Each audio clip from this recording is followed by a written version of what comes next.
I'll start here, up and down. Take that half step. She's like, no. I'm like, okay, this is a lead rope. There. That's pretty straight too.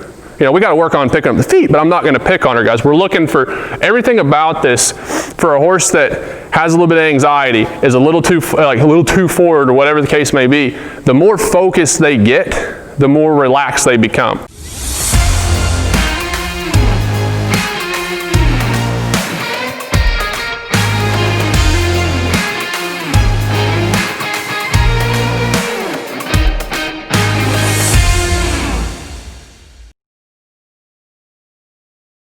I'm going to borrow your mare here. What do you call her?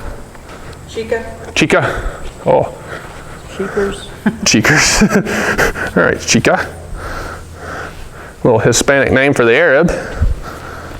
Let's go. So.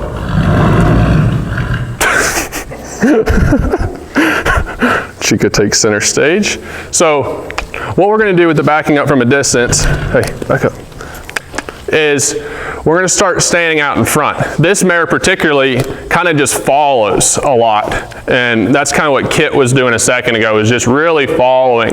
And so the series I go through to help these horses, it's very much, when I tell you guys to do something in a particular order, it's to help the horses be able to become predictable. You're predictable to your horses, so your horse goes, they do this, then they do that, then they do this. It's just like when you're riding your horse, before you ever put a leg on, you move your seat, you squeeze the calf, then you might put a spur on or a crop. If you do that over and over and over, then they ride off your seat.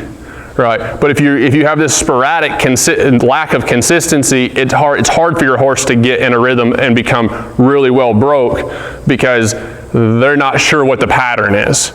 So when I stand out in front of them, I ask this mare to back up from a distance. I'm at the same distance that I was when we were supposed to be starting the hind quarter exercise, about 2-3 feet out in front of them. My shoulders are square. I'm looking right down her ears, straight down. If you start looking at a particular hip, your horse is going to start to back up crooked. All right, so I look straight back, my shoulders are back. I take this lead rope and I go up and down with it, all right? Up and down. I don't go side to side with it, because the side to side picks their head up and they start to hollow their back out. I'll go up and down, thinking about lifting their feet off the ground that way. Then, I'm not gonna address that right this second, but I'm gonna go like, if that doesn't work, I take just a half step. That's all you're taking, is a half step towards your horse. That half step, that doesn't work, I'm going to take this lead rope and start to swing it. I'm looking at the point of her shoulder. This mare's pretty sensitive. So there, she actually ran right through the pressure. Get back. And she ran right up on top of me. So she didn't run at me, but as she came past, as she got closer, the lead rope just got shorter, and I physically was going to bump her back. I don't take it personally, guys. So I'm standing out front, I'm just going to reset again. I'm going to ask this lead rope, and she's like, I don't know what that means. Half step, a little bit of preparation. Take this lead rope, spin it towards her. There she goes back. As she goes back, my hand is soft and open so that she can go back. So that when she backs up, she doesn't run into the lead rope, because then she'd hit pressure and go, well, that didn't work. So as she goes back, I give her that lead. This is important because it's going to teach your horses. This is the middle school dance roll in my book. There's you, your horse, which is your dance partner, and room for Jesus in the middle, all right? So when you set the distance and you say there's 3 feet between you and I, it stays 3 feet between you and I. If you invite them towards you, that's fine. If you ask them to back away, they should. So I'm going to take this lead rope up and down and say, hey, what does that mean? I give her a second there, because she elevated a little bit, and she's like, I'm thinking about something, but I don't know quite what to do. Give her the second. Take this lead rope. There we go. I'm not so concerned right now that she did drift her shoulders away. All right, we'll address that. If she keeps drifting off to the right, she's watching the deer run across her outdoor there. Then I could switch hands with my lead rope this time, and maybe I could go like this, and then take it in my left hand towards this outside shoulder and start to see if I can help her create some straightness. But I'm not going to pick on her necessarily for...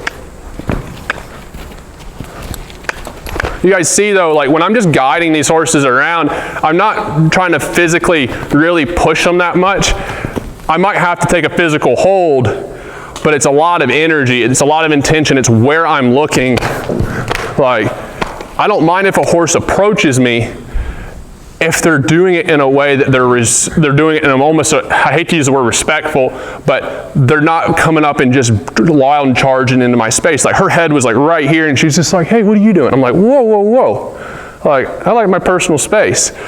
So I just ask her to back up. I'll start here, up and down. Take that half step. She's like, no. I'm like, okay, this is a lead rope. There. That's pretty straight too. You know, we got to work on picking up the feet, but I'm not going to pick on her, guys. We're looking for everything about this. For a horse that has a little bit of anxiety, is a little too forward, or whatever the case may be, the more focused they get, the more relaxed they become. That little thing that just happened there, she's looking at the deer. I gave her I said, hey, move away from wherever the deer were going. She's like, oh, geez, like I'm going to have a frolic around. But then she comes back and she's better about whatever we were just asking her to do. So don't be afraid about these sticky spots. That's what we're here to work on. Most of us have trouble developing our horses and ourselves. Many of us don't have access to quality professionals around the clock, and it can be overwhelming and frustrating to sort through all the information out on the internet. The Inner Circle with Colton Horsemanship provides you with hundreds of hours of real, raw horsemanship and lifemanship tools. The Inner Circle is available for less than half the cost of a single lesson each month.